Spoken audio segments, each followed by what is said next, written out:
How do you find your specialization as a translator? Coming up.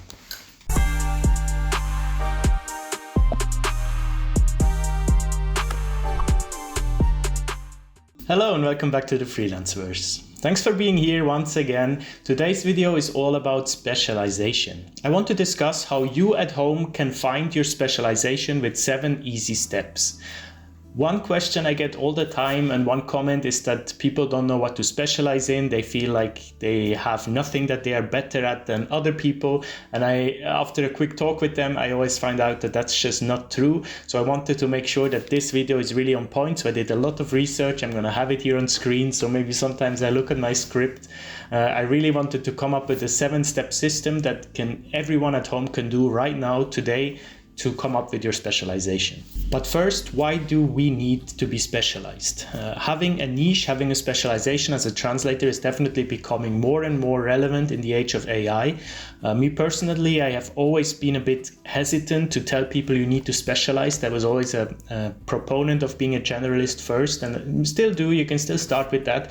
But I definitely am on board now that specialization is the way that we can distinguish ourselves from competitors, from people that do the translation job as kind of a side gig and not take it seriously. You need to become a language expert or a domain expert in your language in that specific field in order to excel, in order to become the top 25%, which will be needed to survive. Being a subject matter allows you to build trust, to showcase trust as well. You can speak to your client on the same level because you're part of the community or part of the industry. You can charge more, of course, because you are the expert in the field. It's much easier to find clients because you can really target your marketing efforts for a specific group. And in general, you will be more assured that you're not affected by these lowball offers that you see everywhere circulating on Pros, on LinkedIn, on Facebook. If you're a highly specialized language professionals, you never even have to worry about these. You can delete them, go straight to the trash because you're not affected by them. You don't work with these in these sectors, right? That's for other people to do that unfortunately have to deal with that. No one should, but someone is accepting these rates. That's why they keep coming, right? Otherwise they would, if no one would accept them, they wouldn't be there. But that's a topic for another video maybe. However, that's all easier said than done. That's why I said you have to find what you're capable of, what you're passionate of, and it's all kind of interconnected, and more on that later. That's why I came up with the 7-step guide and a little bonus tip at the end if we have time.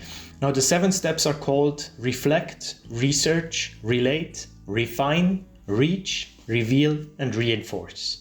As you can tell, I like alliterations a lot. So let's get started straight away with arguably the most important phase number 1, reflect. By the way, don't let this exercise, stop you from starting as a generalist, pushing months down the line when you actually pull the trigger to start. Just go ahead, do everything else, and this exercise you can do in the first month to actually narrow down your focus, okay? So grab a big piece of paper, go on the floor, that's what I usually do, or for this video I did it on the desk, and assess your experience, your education, your hobbies, and your interests. So you're kind of doing this in a mind map fashion like this one. So you are in the center of the whole thing, in the center of the universe, just for this example though. At this point, however, don't even think of translation, proofreading, subtitling, etc. at all, unless it's part of the 4 pillars, of course. But don't think of specializations now. Like this is more like a life exercise now, okay? You are at the center. Now fill in each section. So in the experience section, fill in all the work you've previously done, whether it being volunteering, paid or unpaid, whatever. So me personally, I worked in a business, import-export globally. I was in the accounting department. Then later I was in another company in sales in the oil industry. Not very proud of that, but that was just, yeah. Let's move on. Then translation PM was my first proper job after university, and there I was very involved with language technology. I have 2 degrees, Bachelor in Translation and a Master in Information Sciences. You can also add other certificates here, whatever you would like to add. Now, hobbies, think of what you're actually doing on a daily basis or weekly basis next from your job. So for me, my main hobby is sports for sure. I added all the sports I'm actively doing: football, boxing, skiing, running, fitness, tennis, motorsports. Motorsports I'm not doing, but I'm interested in. Cooking is a big hobby of mine, reading, writing, and I love live music, going to concerts. And my interests are kind of aligned with my hobbies, of course, but they are a bit different. Like they're more like, what am I reading about? What am I interested in? If I scroll through a couple of headlines, what would I stop and what would I read about? Health and wellness, neuroscience are the two top ones that I'm interested in and read a lot about. Food, garden, plants, all this stuff, what to do with nature. Geography, technology, and psychology are kind of my interests that I would love to read more about, learn more about every day. Next up is the research phase. In the research phase is where you explore the current markets, trends in the areas that interest you. A thorough understanding of the different industries will guide you to a niche that has actually substance there. Many people on different platforms like LinkedIn, etc., will tell you just do what you like, just do what you're passionate about. In a way, okay, you will definitely be happier down the line if you do something that you're interested in and passionate about, but you also need to look at it in a business minded, from a business mind side, right? Everything I do professionally, I also look at it from a business side to see if it's actually worth it, lucrative. So you want to ask yourself, is this niche actually in need? The answer is yes, almost every time, but still make sure to research it, because think about it, the more niche you go, the more specific you go, the easier it is to become the top 1% in this niche, because there are not many people around, right? Granted, there are not a lot of jobs probably if you go super niche, but you also don't need a lot of jobs to be fully booked as a freelancer. So if you just become the best in this specific niche and you get 50% of everything there is, you will probably be booked out. So it's not a bad thing to go super niche, but still have, of course, other things. You can still take generalist jobs or your overall specification. You don't need to only work in that super niche field. So how can you actually do that? Here you use Google, you use Probst, you use LinkedIn, and probably trade fairs as well, but that's more down the line. You just want to learn as much as you can about the different topics that you wrote up in your reflection phase. Google your topic, feel the need for it, look at competitors, look at job offers in that field as well. Look if they complain a lot, what they earn, if they think, okay, this is a good specialization or not, maybe there's a video, maybe on my channel, maybe somewhere else about these specializations that could be potentially interesting for you. How high are the barriers of entry? For some things like legal or medical, you should have some kind of level of education, so you top right should have something in that field related to it, or at least in the experience. Otherwise it will be very tough to make your way in there. Make contacts with other translators as well in this field, so you get a clear picture of the surroundings of the sector, and that can really give you a head start. Next up, we enter the relate phase. Relate in terms of how can you relate your reflection paper to the research phase that you've just done? How do they relate with each other? This is where you uncover specific areas that directly resonate with your expertise. So examine your education, your experience, your hobbies, your interests, and highlight the aspects where you excel, how they interact with each other, because I'm going to show you in a second how mine interact with each other and how I came to my specialization in the beginning and now as well. And this is where your specialization will start to crystallize a bit. You don't have to perfectly find it yet at this stage, but this is where kind of you find a way in. It starts to make sense in a way. It's the stage where the diamond starts to take its shape. Moving on to the refine stage, and this is where you actually shape that diamond.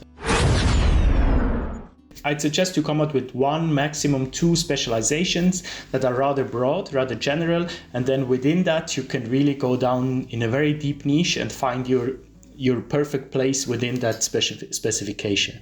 What that allows you is you can speak to many different clients in your broader aspect. So for mine is sports business, but then when I really start to talk to my niche clients, which are winter sports and motorsports, I can excel in being the specialist within these specific sports fields. So start refining down your focus to a sort of a manageable set of specializations that you feel passionate about, that are lucrative enough, and that you feel confident in pursuing. Next up, the reach stage. Reach out to as many people as you can, network with fellow translators, industry experts, potential clients as well.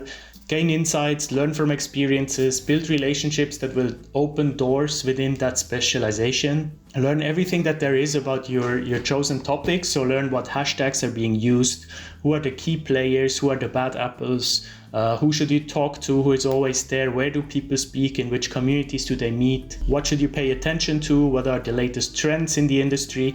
The reach phase can take as long as you want. Just make sure you have a thorough understanding of the spaces where you need to be present and how you can talk to potential clients. Second to last stage, reveal. In a sense, you reveal to your clients, to potential clients, to colleagues, to friends, to families, what you're actually doing, where you're specializing in. So you make content, on social media, you build a good profile, like a specific website, you make marketing material, because remember, you don't send a CV to direct clients, right? That makes no sense. You send that to agencies sometimes, but otherwise I have not used my CV in so long, because you would not send that to a client. You would not you send specific marketing material. So you can even use your specialization to, use graphics, use photos of that specific industry. Look at other examples, how they speak. Is it a very laid back industry or is it a very formal industry? That has a lot of impact on how you should format, design, and also address people in that specific sector. Definitely showcase your expertise through various channels, not only one, as many as you can. Develop a strong online presence, because people, if you don't show people that you're there, they don't know that you exist, right? It's as simple as that. So the reveal phase is actively demonstrating your skills to potential clients and to colleagues, so they will refer you. And the last stage I like to call reinforce. It's not done by simply saying, oh, I'm a food and beverages translator now, or I'm a tourism translator now. It doesn't stop there, right? In fact, step 7, reinforce, probably never ever stops throughout your whole career, because reinforcing and being committed to continuous improvement, continuous learning will always follow you throughout your career. Embrace a mindset of ongoing learning, ongoing development. That means keeping up to date with industry developments. That means refining your skills. That means practicing. That means going to conferences, learning more and more about the industry, the sector, how people work. Persistence and dedication to improvement will really solidify you as a person, as a sought-after translator in this field. You can do that by reading journals, reading articles, going to conferences, creating knowledge bases, creating a term base as well. It's a great tip, especially if you then reach out to a new client in this specific field. You can tell them, I already have a term base with the most used term in this industry for Canadian French, so if you go with me, it will be a consistent, industry balanced, industry approved translation. I know that going to trade fairs can be very scary for many of you. For me it was as well, and it still is, but just go there with the mindset of, everyone, all the exhibitors there, they are literally there to speak to people, right? And they will have so many weird encounters that yours will not be the weirdest. Even if you're super awkward and it's all going not well, they will just forget about it and move on. So don't worry about that, right? You will never see them again. You are simply there to learn new things about the industry and to make some contacts. It's very powerful to reach out, being able to reach out after a freight fair to a company and saying, hey, I spoke to Mr. Smith about this and this. Who can I contact for German translations? Having had this rapport before you reach out to a company can be game changing. So if you go up to a booth at the trade fair, my personal approach is always going up there, just look at the products that they display and wait until someone starts to talk to you, and they will always talk to you, the salespeople. I can guarantee you that. Then they probably come to you and say, hey, can we help you? Can we show you something? And then you simply say, yeah, look, I'm a German translator for the sports business. I'm just here to learn about new developments in the industry. Can you tell me a bit about your company or your products? What is it you're doing? And that would always break the ice. They will start talking. They will have probably their PR spiel and just give you the prepared answer, and then you are at least in a conversation and you see where it's going. If it ends there, perfectly fine. You probably didn't make a connection there, but at least you had a bit of practice, and next time maybe it goes better. If you find a way for another question, a follow-up, maybe ask where they market, where they sell, how they do the localization, who is the marketing person, etc. Mostly they will say, we don't know who does the localization, and then you can ask, oh, can I have a contact from a marketing person, for example? And that's how you can get very valuable names. This is my approach. I'm doing that every time and it works almost every time. So feel free to steal it. For me, it's the best approach to take. And there you go. The next thing you know, you're speaking to an exhibitor at a trade fair in your chosen specific niche, and you feel like, okay, this is it. This is where I belong.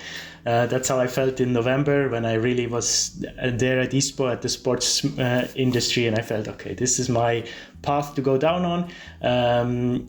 And your translator's world can become a very exciting trajectory down the line.